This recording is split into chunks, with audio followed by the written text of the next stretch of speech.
about to start the third phase now, and it's called Carry Move. So it's now involving rice and cashew production and processing. So the project, as at that time, was domiciled in Zone C in Niger State, headquartered in Bida, and we were doing very well. All the trainings were done. It has to do with contract farming, SROP, GAP, parboiling technology. We even had to involve some of the ADP and Fadama staff in Gogolada to be part of those trainings. So we've trained some of them people in Gogolada around that area. So about 4 years ago, knowing that probably there will be maybe insecurity, I decided to say, okay, let me bring the idea to FCT. So I sat down and we looked at the rice producing area in FCT, and we saw that Yaba was very, very outstanding. So we approached the ESU Yaba, and he gave us a piece of land, which we have, by the grace of God, set up 2 lines of 20 tons per day rice mill in Yaba. We are already in production. As I'm coming here this morning, they are parboiling. So on a weekly basis, we can parboil and mill about 100 bags on a daily basis, and on a weekly basis. So as I'm coming here now, they're actually parboiling because we installed the parboiling units and every other line that is required to produce rice. And the last time I visited the secretary, he had the opportunity of tasting our rice. And what stands out our rice is that our rice is fresh. Okay, we are currently buying from the farmers that some of them that we supported, and some that produce on their own. They bring to us and we buy. And as of today, we are buying at an average of about 25,000 for a 90 kg worth of bag. Okay, so we also make a lot of purchase from Kwali markets. When was Kwali market now? On Monday. So Monday we were there in Kwali markets buying and milling. So our vision for Seedfirst is to become a global agribusiness company, creating economic opportunities for people and small businesses with dedicated and skilled workforce. Like I said, we have 2 lines already operational now. When we set up the 2 line, the idea of setting up the 2 line was we use one to produce our own rice, and we realized that the people around the community also had need to come and mill for a fee for their daily consumption. But after setting up, we realized that it was not, the place was not busy. So we did a bit of research and we realized that we need to install another line, that another hammer mill that will mill maize. So if you go to our center right now, all the farmers and community people around that place, that is where they mill their maize, and they also come to mill their rice in that location. So like I said, between us, Carry, GIZ, we've been able to, between Niger and FCT, we've been able to galvanize about 15,000 farmers. And I can tell you that clearly, out of that 15,000, 5,000 are in FCT. About 10,000 are in Niger State. And about 2 years ago, we partnered with Carry GIZ to train the women on the first bottom, the parboiling technology. And we were able to train about 1,200 women. The idea was, when you train them, they could also now, from their farm, rather than take to any other person, they can parboil and take to us to mill, and they can go to the market by themselves. So we're trying to develop some other set of women now that they will come and we mail for them, then they will now be economically available to go to the market to be able to cater for their family. Okay, so the rice pyramid projects. I stay on the airport road, and along the line, I started seeing that the refund set up a pyramid, a rice pyramid around the trade center, and it was quite plausible, even though it was not enough to drive down the price of rice. Today, if you go to our YouTube page, we predicted that the price of local rice will get to as much as 50,000. So what is the reason? The reason is, as you know, you discover that these people living in the rural area, you think that they don't know about dollar. They will tell you that, look, as dollar is going up, their cost of their paddy will also be going up. So today, you cannot pin rice down on a particular price. If I give you price today that maybe you probably want to buy for end of year for the staff, if you don't book ahead, you'll be likely not get the price that you desire. That is the dilemma, that is the irony of what we face today. So there is a major challenge in FCT. FCT produces quite a number of commodities. But if you Google right now, the rice producing states in Nigeria, you will not find FCT there. Okay? You have Kwali Market, and I read about a research by, what's it called now? Daily Trust, on the potential of the Kwali Market. Kwali Market is one, when you talk about the Awamu Market, you talk about the market in Taraba. Kwali Market is one of those markets where major grains are traded. And one of those grains that is traded in Kwali Market is the sesame seed. And sesame seed, as we all know, is an international commodity that is mostly exported to Japan, to Turkey, and to China. But if you Google any of those commodities today, you will never find FCT as one of those states that produces those commodities. So that was what now occurred to us, that look, Rifa National has done their own rice pyramid. Why would FCT produce their own rice pyramid? And going to Kwali Market, it will occur to you that the people position themselves there to buy paddy and take to other states. Okay? About 2 markets were there. Somebody from Kano just positioned himself and was buying at about 255 per kilogram. And because, the way farmers behave, anywhere they see money, that is where they go to. So that was what informed our decision to say, look, we need to promote the potential of FCT, especially with your department that has to do with agriculture. So why rice pyramid in FCT? First of all, we need to showcase FCT as a rice producing state in Nigeria. When you look at places like Fobi, you have places like Yaba and other interior communities. I mean, that same Monday, when we were going to market, so a farmer called us. He had about 100 bags of paddy in Gogolada for us to purchase. So you have pockets of production across like that. So today, if I ask the department what is the capacity of FCT in rice production, that figure may not readily be known to us. So we need to clean up all these data to be able to have it and begin to position ourselves as some of these major commodities that we produce in FCT.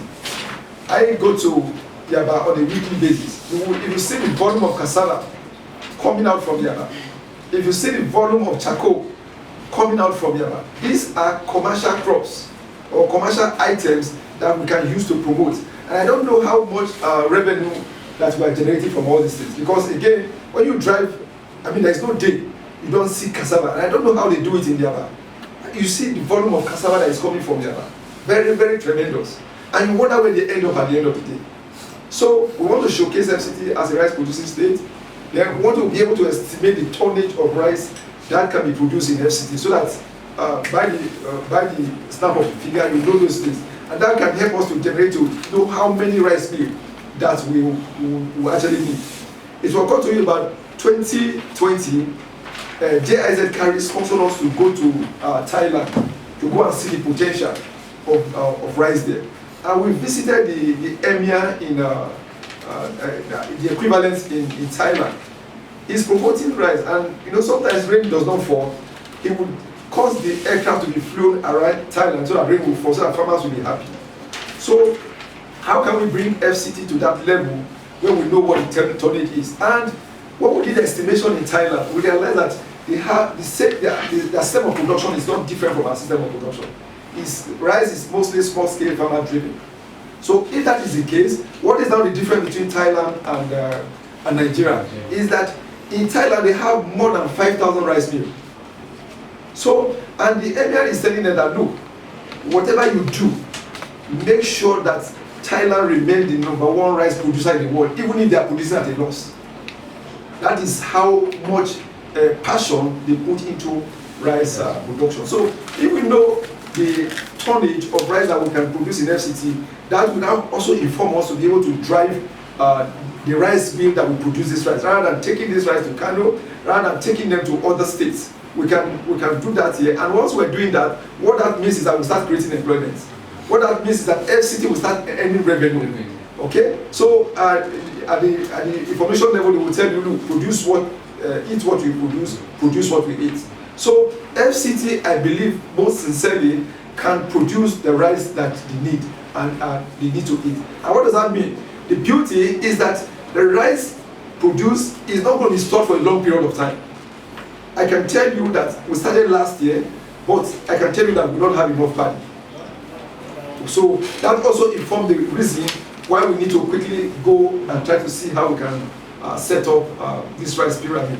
And I've spoken to the ASU, and he has bought into the project completely. So I needed to come back to him what we have done. There are other projects that we're doing that will have a handshake with the department much later. But our focus today is on the rice. So we want to be able to do aggregation. With aggregation, we've spoken to 2 banks, FCMB and the Premium Trust Bank. So what does that do? We'll talk much later about warehouse system. We'll talk about outgrower scheme. The way the banks function, the banks are mandated by, CBN are mandated there to give loan, but they cannot give loan without a collateral.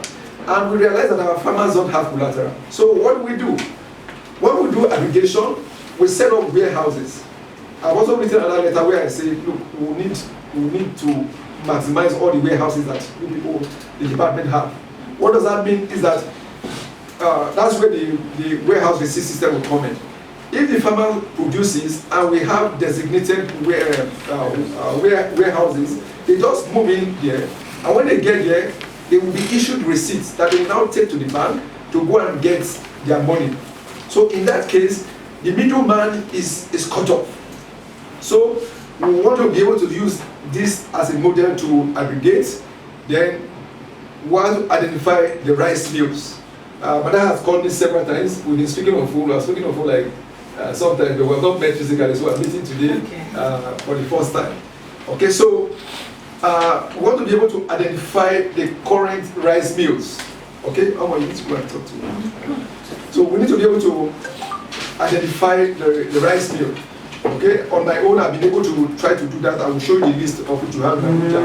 And again, if any of you have anyone that is not listed there, then we can automatically try to see how we can put them there.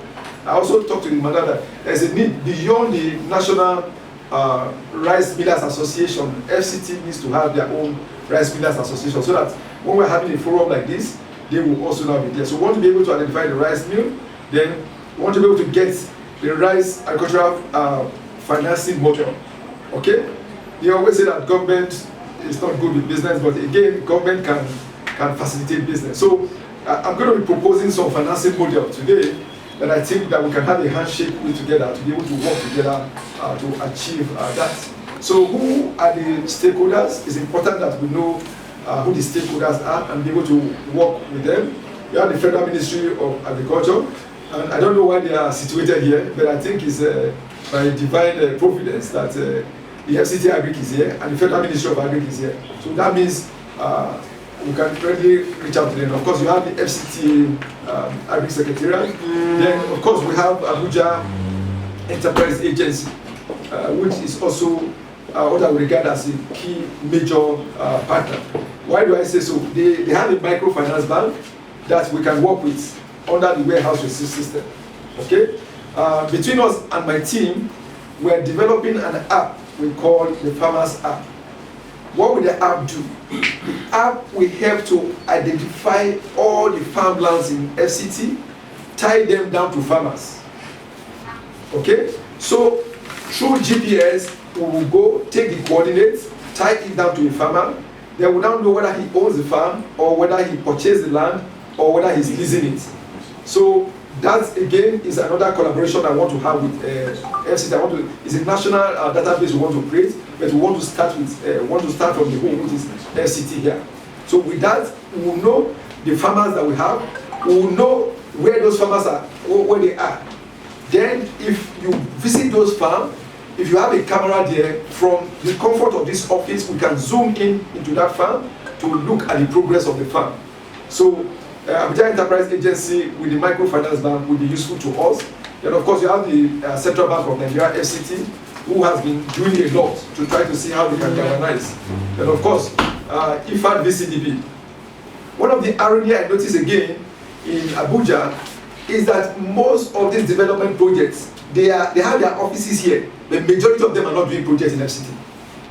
So why can't we write to them to say, look, if we are hosting you, if you are accommodating you, we are giving you accommodation, we are giving you office, why can't you have a project here? Like IFAD VCDP now, that's IFAD Value Chain Development Program. I'm also in partnership with them, but also in Niger State.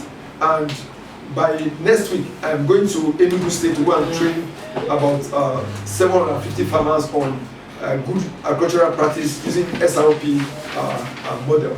So we need to be able to get in touch with all these people to see their expertise that they have. How can we deploy them? Then of course, we talk about GIZ Move Carry, which is a new project. Then of course you have the COICA. Then you have JICA.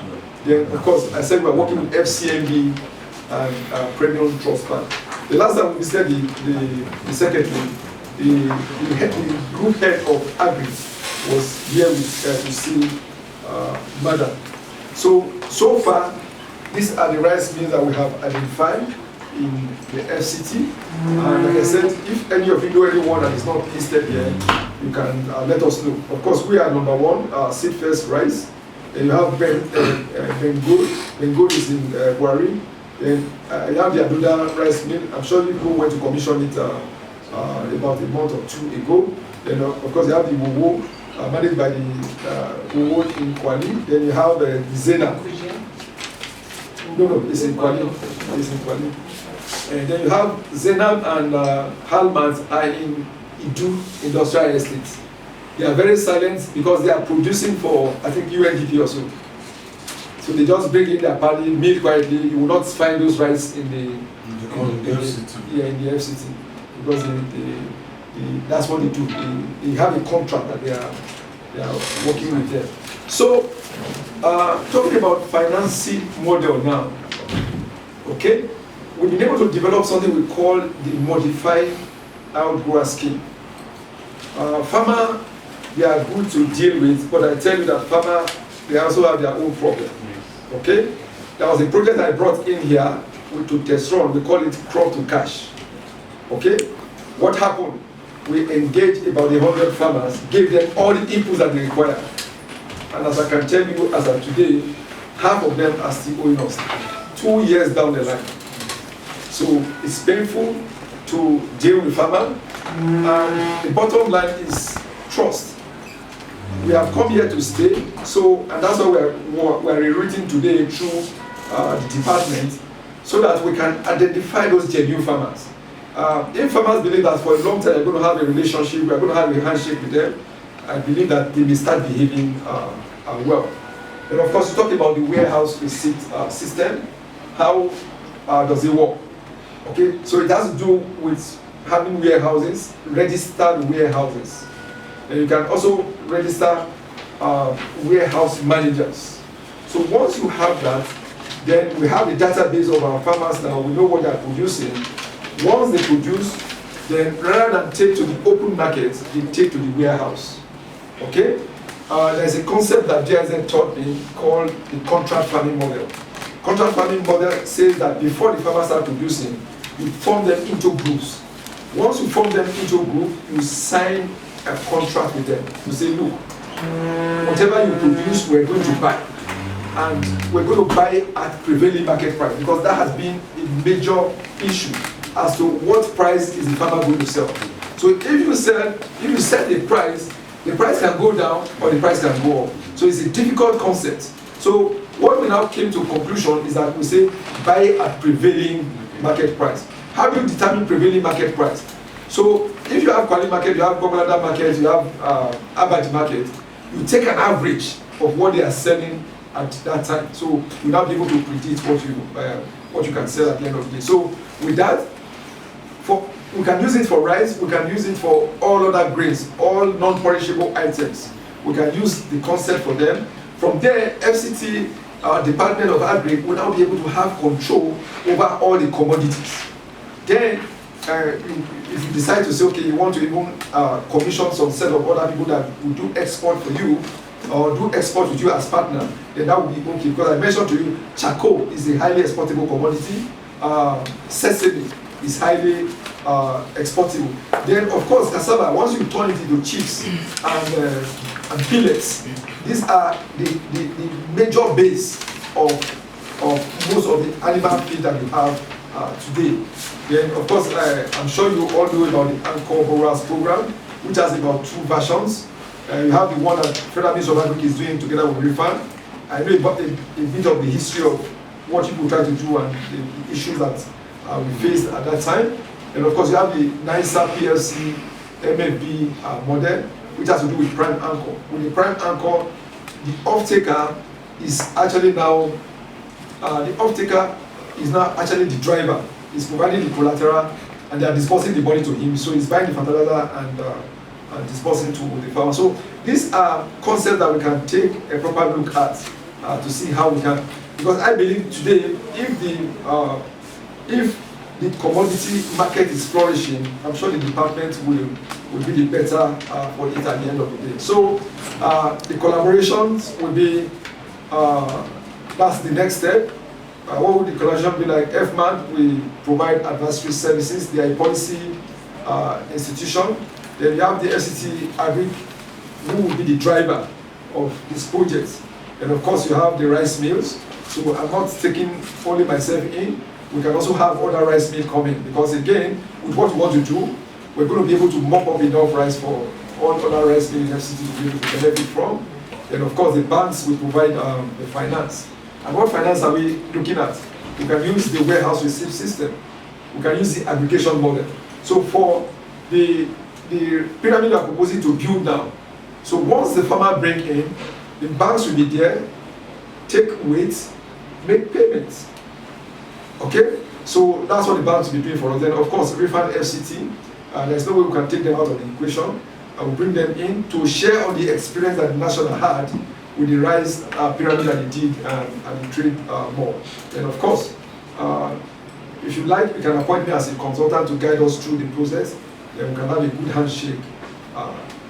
So those are my contacts.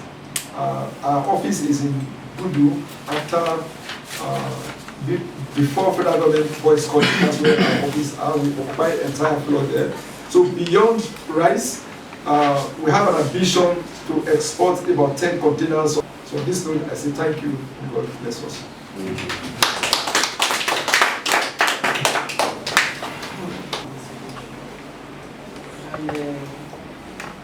We are ready to work with you. We have been promoting, the government of the day have been promoting PPP arrangements. And we assure you that we are out for it to make sure that everything